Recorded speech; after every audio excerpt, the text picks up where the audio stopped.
All right, guys, we're going to get started here. First of all, good afternoon. Hope everybody is healthy and safe. So we want to be able to give you as much information as we can. My name is Mike Manning. I'm the director of our Futures Programs, which is our travel team program.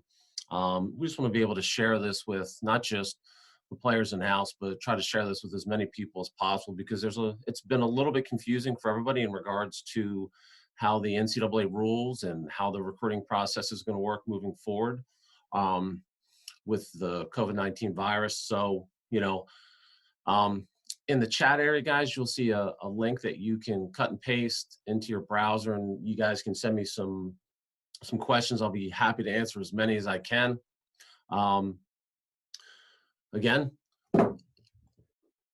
if the questions you have, I have a couple already kind of teed up with some questions that we had from a previous webinar. So hopefully that answers a lot of your questions.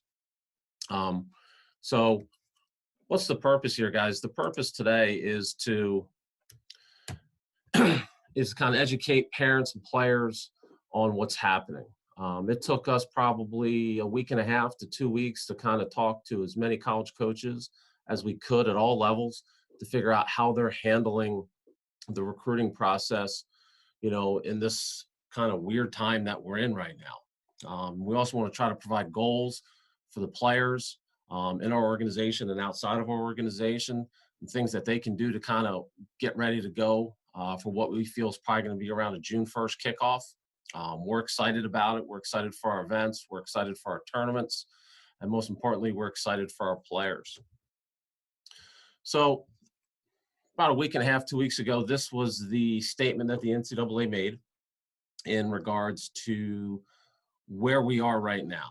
And technically where we are right now, they're calling it a dead period to May 31st.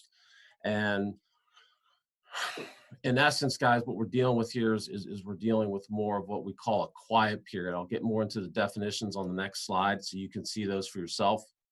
If you notice at the bottom of this came from the Division I Council and the Division II Administrative Committee. Division III is not part of this for right now, but obviously there's really no baseball to be seen or evaluate or players to evaluate. So I'm sure they're just going to follow suit, especially from the guys that I've talked to at the Division III level from very successful programs. So, kind of moving forward here, let's talk about what is a dead period, what is a quiet period, and what is an evaluation period. So technically, the NCAA is calling this a dead period through May 31st. A true dead period means there's zero contact, which means coaches are not allowed to make contact with potential student athletes, better known as PSAs. You'll see that abbreviation a few times in this presentation for you here. A quiet period is technically what we're in right now, which means coaches cannot go out and recruit. They cannot evaluate. They cannot have players on campus, but they can still maintain contact with players through phone calls, emails, text messaging, direct messaging through social media outlets. So it's really not a true dead period. If you're not extremely up to date on the rules and how they work, college coaches can begin to communicate with PSAs, again, potential student athletes, on September 1st of their junior year, which means after that date comes, guys, they can call you, text you, do whatever they want. Prior to that, so if you're a 2021, this happened for you starting in September. If you're a 2022 or a 2023 grad, technically coaches can't talk to you till September 1st of your junior year. So how are 2022s and 2023s and, already verbally committing? So this is where a third person party comes in. This could be a club coach that, has good relationship with college coaches, and the college coaches will in turn reach out to the travel coach or high school coach, say, hey, listen, I'd really like to talk to this young man. Could you have him call me at this time on this day on this number? I can tell you I've done this for 20 some years. It happens all the time. It's a very simple process for these coaches. A lot of coaches I know, so there's some head coaches that like to have conversations with potential student athletes, and they set aside time during the week, usually at night, usually at home. And some guys have been extremely specific about this for undergraduates, or in this case, 2022s and 2023s. They'll say, hey, listen, I take phone calls on Thursday nights at 7:30, and I can take as many as 5 phone calls. So obviously they have lives to live as well, with wives and kids, and who knows, radio shows, TV shows, whatever they might be into. So a lot of times coaches will, designate exact times, and that's how 2022 and 23 graduate players begin communication and verbally commit. So understanding where we're at right now is we want to kind of get into the recruiting calendar as it's stated. Again, we're in this dead period / quiet period through May 31st. When recruiting officially opens back up for Division I guys, it will open back up on June 2nd for Division I coaches. And I'll explain that to you on the next slide when I show you the full recruiting calendar for 2019-2020. But I was fortunate enough to get a copy of the COVID-19 rules and regulations.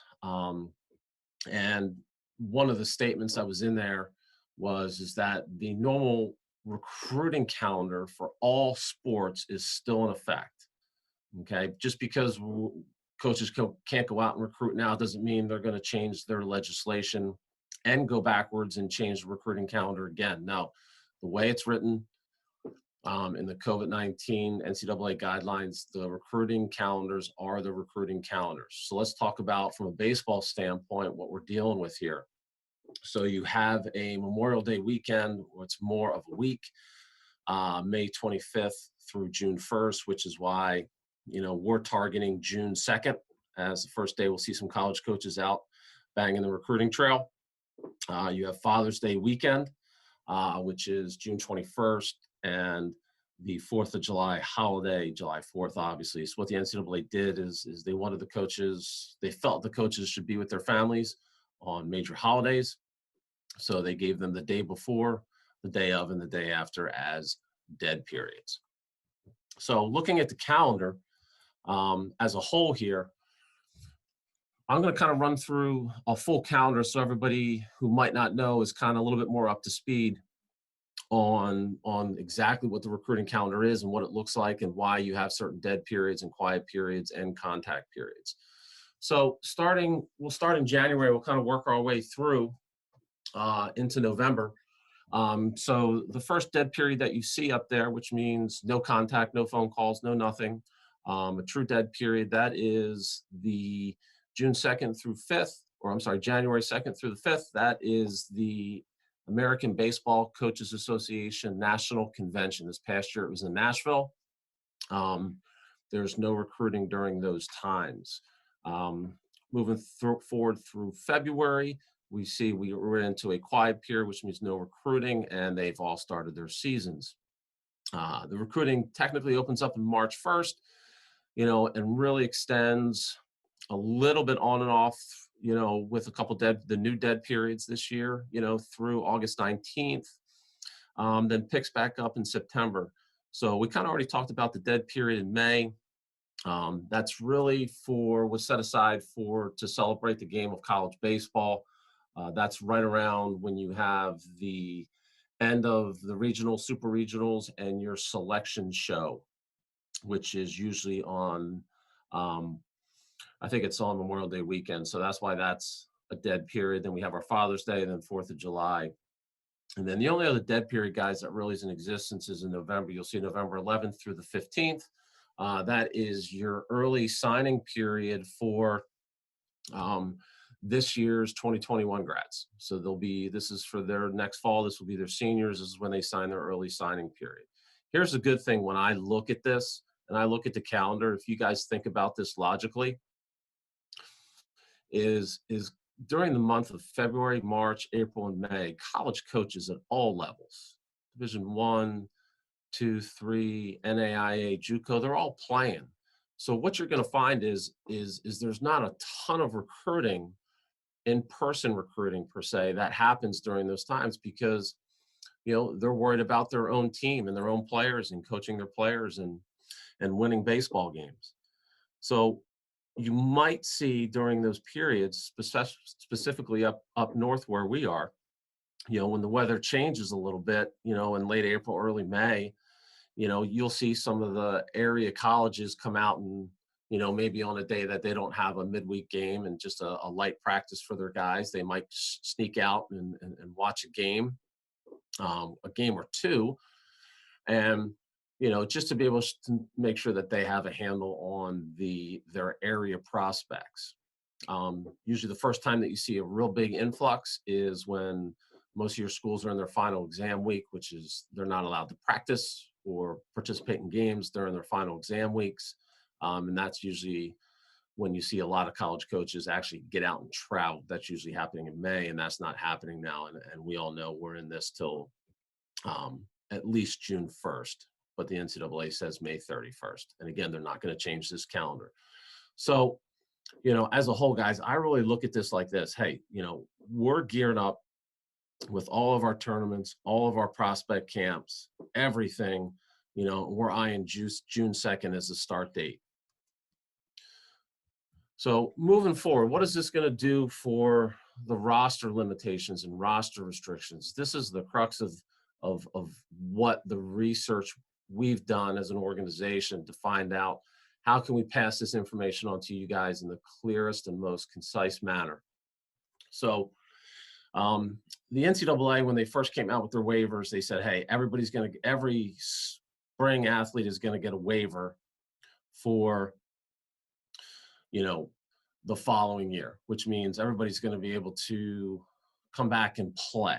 Well, let's deal with kind of seniors first, and we're going to kind of get into three buckets here. So it does mean that seniors that can come back and play an additional year, and seniors that do come back, they can get up to their existing scholarships, or the coaches can give them none. It's really a per school, per institution rule. It's really their decision on what they do with the returning seniors. The good thing is the money that they do have for them, if the schools are supporting seniors coming back, those scholarship amounts won't count against the 11.7 and 9 scholarships for Division II. Keep in mind that current freshmen, sophomores, and juniors will also gain a year of eligibility. So, what I like to think about is if I'm doing some roster diving and taking a look at rosters at schools that I might have interest in, I want to take a good hard look at that 2020 roster that's online right now and start to really think and really start to do my research on whether or not that individual school is going to have a need and is going to recruit my particular position. So back to the buckets. There's three buckets that we're going to deal with here. Is you have your your standard university, which has an undergrad and a graduate school attached to it. You're going to have just your college, which is undergraduate only. Okay, and then you're going to have your specialty bucket. So let's talk about the specialty bucket first. This is going to involve certain schools and certain leagues. And the first and foremost is we're going to talk about the Ivy League. The Ivy League does not allow their student athletes to be redshirted. They have 4 years to play for. That's it. 4 for 4 is what we call it. So in light of that, probably when all this news came out, you had a lot of Ivy League athletes withdrawing from classes to maintain eligibility for the following year. Well, the Ivy League got wind of that and put a kibosh to it very quick. So what you're going to have is in the Ivy League, those kids that want to continue to play or maybe have draft implications are going to have to graduate, or hopefully they didn't withdraw from classes or re-register for classes and graduate and then become a grad transfer. We'll get into grad transfers in a second. Your second bucket is your general college. I'll give you an example of this. Let's think of Lafayette College. It plays in the Patriot League. They don't have a graduate school opportunity for their players. So once their players graduate, they're gone. If they want to go do graduate school somewhere and play for one more year, they're more than welcome to do that because they have that waiver. So schools that are just colleges and that do not have grad school opportunities, their rosters will be pretty much the same as they would be in a normal recruiting cycle. Then it brings us to the last one, which is your standard university that has your undergraduate and graduate schools attached. Seniors can use year of eligibility and stay at their present school, and and start to knock out some hours towards a graduate degree and still play baseball. What this has caused, this has caused an incredible amount of baseball players to jump into the good old transfer portal. The transfer portal, the last time I checked, from my sources, is up to close to 465 baseball players. So how are grad transfers going to be handled in this? If there's a scheduled grad transfer, a simple example of this is a kid, let's say from the East Coast, that decided to go, let's say, to Stanford, and was redshirted his freshman year at Stanford, graduates from Stanford this year. He has a year's worth of eligibility left. He can come back east to wherever his home might be and go to a local school or another school of interest to him and play an additional year. If that graduate transfer is issued a scholarship, that will still count against the 11.7 or 9 scholarships at Division II. Obviously at Division III, we don't have any scholarships. Everything's based off of merit or financial aid along those lines. So the incoming freshman class, the present seniors who did not have baseball this year, they are not affected by this, other than the fact that they are going to be into a dogfight in the fall when they show up on campus, because you're going to have a lot of guys on that campus that have a lot of experience and have been through this one time, even though it's just a partial season. They're going to have to show up to campus ready to go. So just to give you kind of like a little mathematical thing here to think about when you're doing your research on rosters. So at the Division I level, it's the only sport in all of Division I that has roster restrictions on it, and that's unfortunate, but those are the rules. So if you think of a normal roster at a university, and they have 35 guys on the roster, 27 of those players can be on scholarship. That means 8 players are there as a recruited walk-on, need-based financial aid, or an academic/merit scholarship. So let's look at it like this. If we have 35 guys on the roster and 5 of those guys are seniors, the following year, if all 5 of those seniors come back, the roster can increase from 35 to 40. If only 3 of those guys come back, the roster can be expanded to 38. And if only 2, you get the idea, to 37. So, as you're doing your research and understanding what rosters are, and if you're talking to college coaches, just make sure you ask them where they presently stand with their rosters. How many guys have come back? Do they have any grad transfers that are coming in? Are they looking at any transfers coming in through the portal?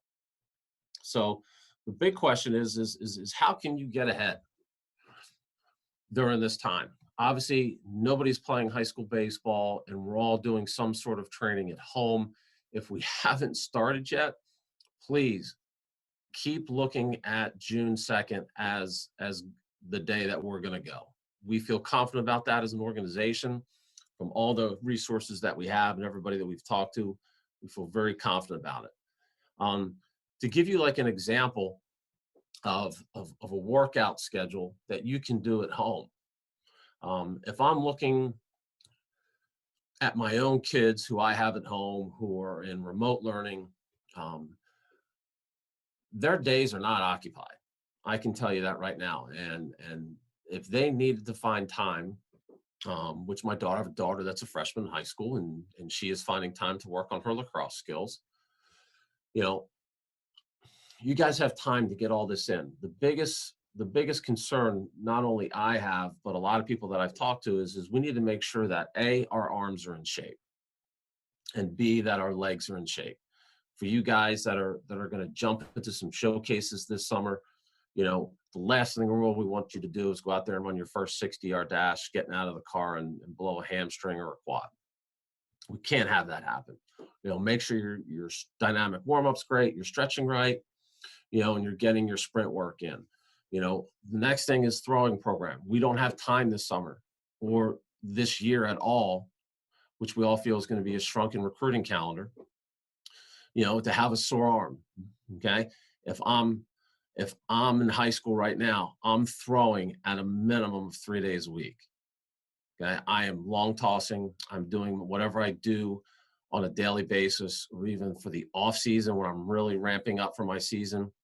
I'm making sure that I'm throwing at least 3 days a week, making sure that I'm working on my running and my 60 training 3 days a week, my hitting 3 days a week, and my individual skill positional work 3 days a week. If you're a pitcher, I would look at the Monday, Wednesday, Friday schedule as your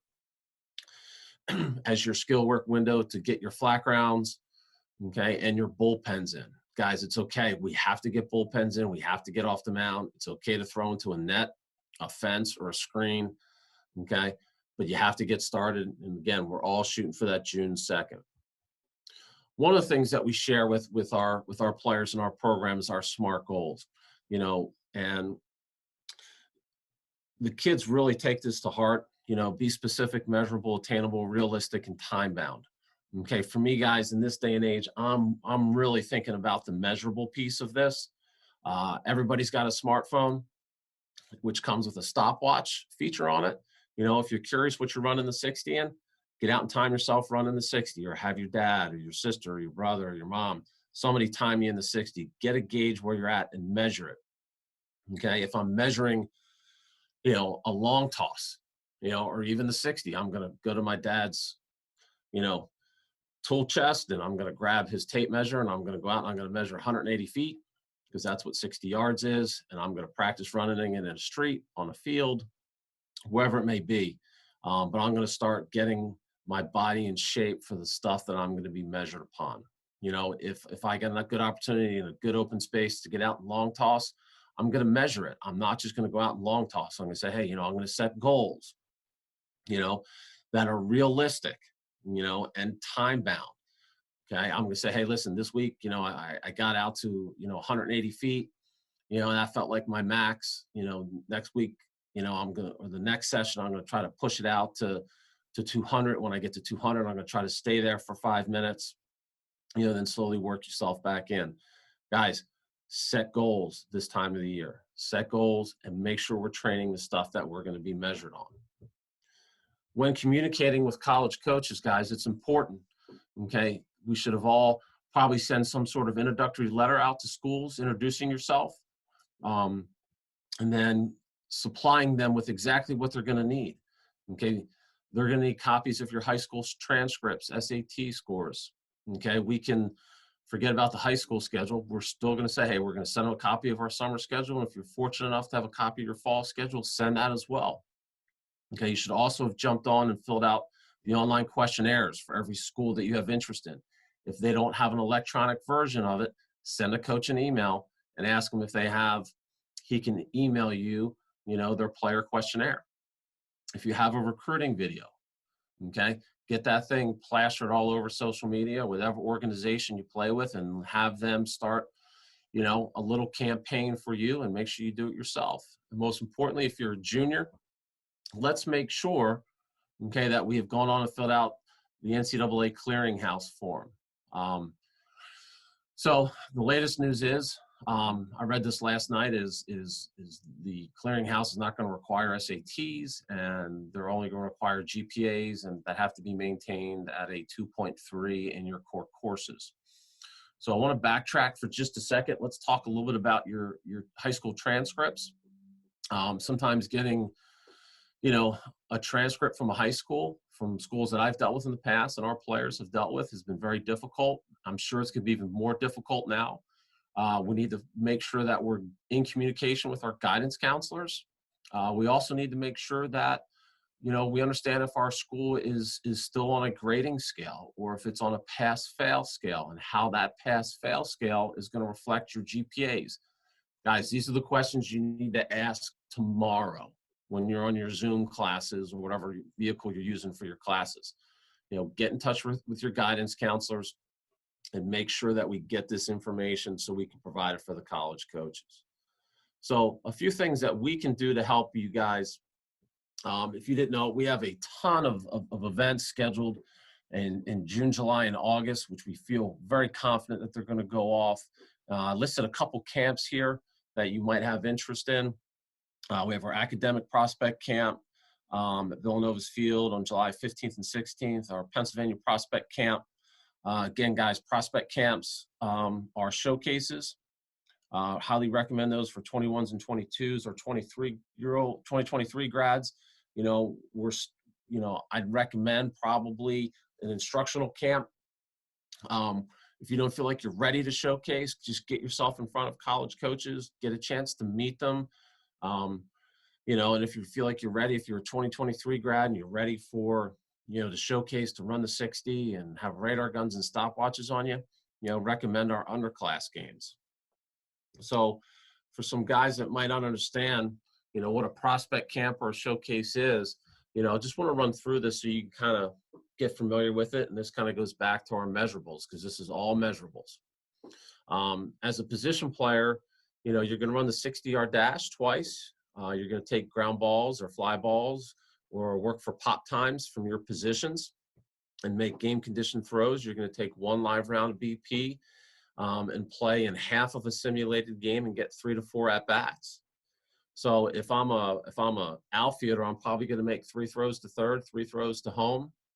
If I'm an infielder, I'm going to do my typical ground ball routine, which is going to be 3 ground balls right at you, then 1 to your glove hand, 1 to your backhand, and a slow roller. If I'm a first baseman, I'm going to field a couple balls behind the bag, throwing to third, then start on the bag like I'm holding a runner on, and starting a couple double plays, and then field a slow roller, bunt, throwing to third. Catchers, you would probably be next in the rotation. You're going to probably get 3 throws to third to kind of get your body loosened up, and then 3 or 4 throws to second base for pop times. After that, we're going to take a round of BP and then again playing a game. Pitchers, if you're a primary pitcher, you're going to run the 60, take a round of BP, and you're going to pitch in a simulated game, which is the equivalent of roughly 2 innings, 5 or 6 consecutive batters. So the other option here on the one slide, we talked about camps, instructional camps. They're my favorite camps because I really feel kids get the opportunity to get to know the coaches, get to receive instruction from some people that I feel are some of the best teachers in the game. They obviously love baseball. Otherwise, they wouldn't be in this profession. And they love teaching for that matter. In an instructional environment, a lot of times you're going to get the opportunity to not only meet the guy that's dealing with your position that you happen to be working on a particular day, but you might have the opportunity to come back on the second day of camp and work on another position that you might play and get a feel for another set of coaches. And most importantly, when we get a lot of times when you get into hitting rotations at these camps and bullpen sessions, you get a whole nother wave of coaches that you can kind of get in front of. At a showcase, you can't talk to them. At an instructional camp, you can 100% talk to them. And most importantly, you kind of get a feel for the coach if the coach is really a good guy, and how you would react, if he was your coach. So I want to thank you guys for jumping on here today. I do have a few questions that I can go through.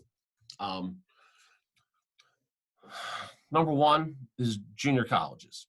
We've had a question about junior colleges, and the junior colleges were the last ones to jump on board with the waiver rules.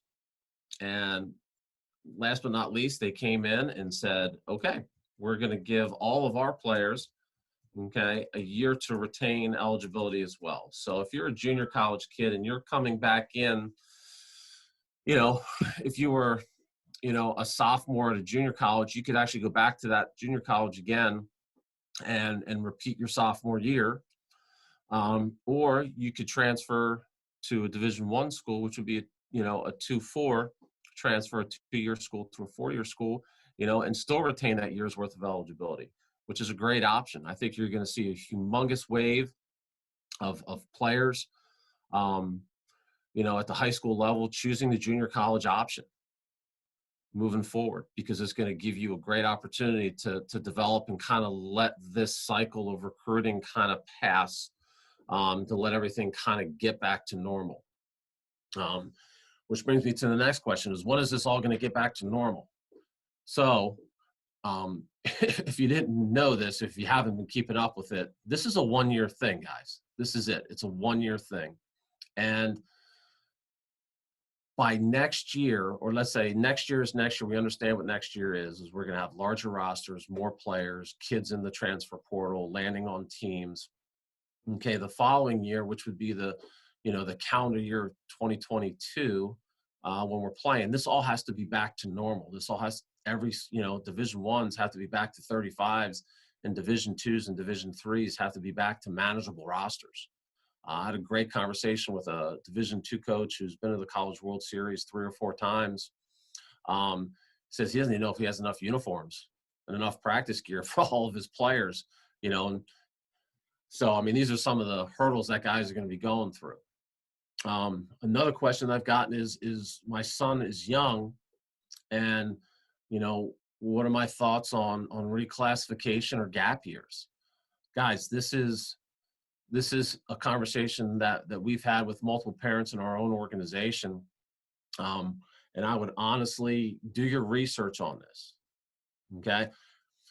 Spend time on the computer, ask people if what they've done, if they've reclassed and how it works. And in some states, you have to be careful if you're going to a public school and reclassing, because you only have 4 years to play sports in high school, and then you can't play what would be your senior year. So I would just be careful about that. The other question here I have is on our showcases is about the Top 100 Showcase. The Top 100 Showcase, guys, is an event that we've run for years. It's an application event. Not everybody gets into it. It is available on our website, which is allstarbaseballacademy.com. At the top, you would just want to click on prospect camps to kind of see all of our prospect camps that we have. Then you would just kind of follow the prompts to get on there and fill out the application. And please do, if you fill it out in its entirety, because we call every single reference that guys put on there, just to double check the ability of the kids. So we're still taking applications. And if you have interest in that event, please feel free to do that. Most of all, guys, I want to thank you for jumping on here today. Hopefully you learned a little something. And if there's anything you guys need, please feel free to give us a call at All-Star Baseball Academy. My email address is mike@allstarbaseballacademy.com. Feel free, if you have any questions you'd like me to answer, just shoot me an email. I'll be more than happy to do that. Guys, have a great rest of your Sunday. Hopefully your families are all healthy and safe, and we're all looking forward to getting out of this. Thanks, guys. Have a great Sunday.